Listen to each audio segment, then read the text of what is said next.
तो सर जी, 12 जुलाई की शाम का एक बार फिर से आपका स्वागत है हमारे चैनल पे। आज दो आईटी सेक्टर की बड़ी कंपनियों ने रिजल्ट सेशन का आगाज किया। अपने क्वार्टरली रिजल्ट्स के साथ जून क्वार्टर के रिजल्ट्स पेश किए। नजर डालते हैं कैसे रहे रिजल्ट, और नजर तो हम डालेंगे ही, उसके अलावा ये जानने की कोशिश करेंगे क्या ये आईटी सेक्टर की तकदीर बदलने में कामयाब हो सकते हैं दोनों रिजल्ट या नहीं। और अ, अगर आई आने वाले टाइम में आईटी सेक्टर का पार्टिसिपेशन इंडेक्स में इतना आ सकता है या नहीं आ सकता है, उस चीज को इनके रिजल्ट से समझने की कोशिश करेंगे। तो पहले तो देखेंगे इनके अपने रिजल्ट कैसे रहे। टाटा कंसल्टेंसी सर्विसेज लिमिटेड यानी टीसीएस ने जो रिजल्ट पेश किए, इनकी देखिए टॉप लाइन की बात करें तो इनकी टॉप लाइन हार्डली बढ़ी है, कुछ भी नहीं बढ़ी, पिछले क्वार्टर जैसी ही रही है। हालांकि पिछले साल की कंपैरिजन में जरूर 15% इनकी टॉप लाइन बढ़ी है। अब सीधे आ जाते हैं प्रॉफिट बिफोर टैक्स पे। प्रॉफिट बिफोर टैक्स भी उसी लाइन पे करीब पिछले साल की कंपैरिजन में तो 15% बढ़ा, लेकिन भाई साहब करीब 400 करोड़ का घच्चा खा गया क्वार्टर एंड क्वार्टर बेसिस पे। रीजन, एम्प्लॉय कॉस्ट बढ़ गई, रेवेन्यू नहीं बढ़ा। बस इतनी सी बात है इनके रिजल्ट्स में, और कोई खास बात देखने वाली है नहीं। तो 9 रुपए का डिविडेंड दे दिया इन्होंने। 31 रुपए 14 पैसे का जो ईपीएस इन्होंने दिया था पिछले साल, पिछले क्वार्टर में, वो 30 रुपए 26 पैसे रह गया। वो सब तब है जबकि आपकी करेंसी वीक हो रही है। करेंसी वीक हो रही है, उसके बाद भी रिजल्ट फ्लैट हैं, फ्लैट टू नेगेटिव हैं। अब पहले एससीएल टेक की बात कर ले, फिर बात करेंगे कि मार्केट को क्या लग सकता है, कैसे इसको समझेगा मार्केट। तो एससीएल टेक के रिजल्ट्स को भी जल्दी से देख लेते हैं। ये रहे एससीएल टेक के रिजल्ट। और इन्होंने क्या किया, इन्होंने भी भाई पिछले साल के कंपैरिजन में तो करीब करीब 10-12% का इनका ग्रोथ नजर आ रही है टॉप लाइन पे, लेकिन पिछले क्वार्टर के कंपैरिजन में ये फ्लैट हो गए, फ्लैट टू निगेटिव हो गए। बल्कि स्लाइटली नेगेटिव हो गए। 26,600 से 400 करोड़ का रेवेन्यू कम हो गया, और अदर इनकम भी थोड़ी 100 करोड़ की करीब कम हो गई। प्रॉफिट बिफोर टैक्स में देखिए पिछले साल के कंपैरिजन में तो थोड़ा सा बढ़ गया इनका, करीब करीब 8-9% के करीब। लेकिन पिछले क्वार्टर के कंपैरिजन में गच्चा खा गया करीब 500 करोड़ का। ये बात मार्केट को पसंद आएगी कि नहीं आएगी, ये आप बताइए पहले, तो मैं तो बताऊंगा ही। और टैक्सेस, टैक्सेस पे तो किसी का कोई कंट्रोल होता नहीं, इसलिए टैक्सेस को तो जैसे पहले थे वैसे अब है, इन सबको छोड़ देते हैं, सीधे आ जाते हैं प्रॉफिट आफ्टर टैक्स वाली फिगर पे। तो उसमें भी वैसा ही हाल है। 3200 करोड़ से बढ़ के 3500 करोड़ जरूर हो गई, 10% करीब बढ़ गई, लेकिन ईयर ऑन ईयर बेसिस पे, क्वार्टर ऑन क्वार्टर बेसिस पे तो गिर गई। 4000 करोड़ की थी, 3500 की रह गई, तो 10-11% यहाँ पे साफ हो गया। अर्निंग पर शेयर पे जाते हैं सीधा।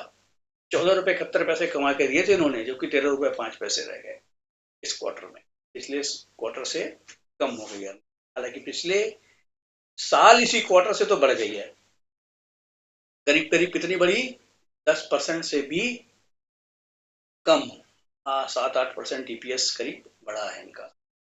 डिविडेंड दे दिया अच्छा खासा इन्होंने, उठा करके 18 रुपए का। जी आप ऐश करो, क्योंकि हमारे पास कैश बहुत है, तो 18 रुपए का डिविडेंड दे दिया। अब ये रही बात इन दोनों शेयरों की। अब रिजल्ट्स आपको कैसे लगे, ये कमेंट्री सुनने के बाद वो तो आपने सोच ही लिया होगा मन में, लेकिन मुझे कैसे लगे ये बताना पड़ेगा। मुझे रिजल्ट फ्लैट टू नेगेटिव दिखे, लेकिन फ्लैट टू नेगेटिव रिजल्ट्स की कोई गुंजाइश नहीं है शेयर मार्केट के लिए। शेयर मार्केट के पार्टिसिपेंट्स के लिए उनको ग्रोथ चाहिए। भाई एससीएल टेक में आप ये देखिए, एससीएल टेक में आप 13 रुपए का ईपीएस देते हो, तो 13 को 4 से मल्टीप्लाई कर दो, 13 चौका 52। 10 का ईपीएस देते हैं तो 520, और 20 का देते हैं तो 1040। आप वहीं कहीं खड़े हो। 20-21 का ईपीएस आपको क्यों दिया जाए? 20 का 20-21 का पी आपको क्यों देगा मार्केट, जबकि आप ग्रोथ डिलीवर नहीं कर पा रहे हो, और खर्चे भी आपके बढ़ रहे हैं। तो सेम सिचुएशन आपकी टीसीएस में। टीसीएस में भी इसी लाइन पे एक बार बात कर लें कि क्या रहा। 30 रुपए का ईपीएस आप अगर कमा रहे हो तो 120 रुपए साल का आप कमाते हो, और आपको चाहिए 3200-3500 रुपए का भाव, तो ये करीब करीब बनता है 12 दूनी 24, और करीब करीब 30 का ईपीएस आपको चाहिए, 30-31 का पी। तो वो आपको क्यों मिले जब आप ग्रोथ नहीं दे पा रहे हो? तो सवाल नहीं आकर के रखता है।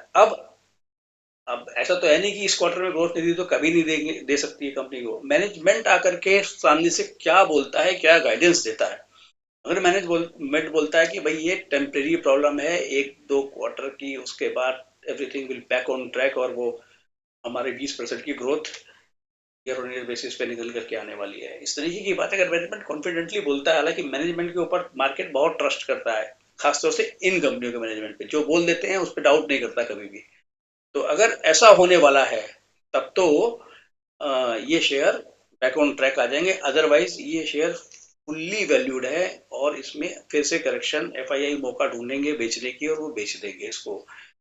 एफआईआई कोई खरीदारी नहीं कर रहे हैं इनके ऊपर।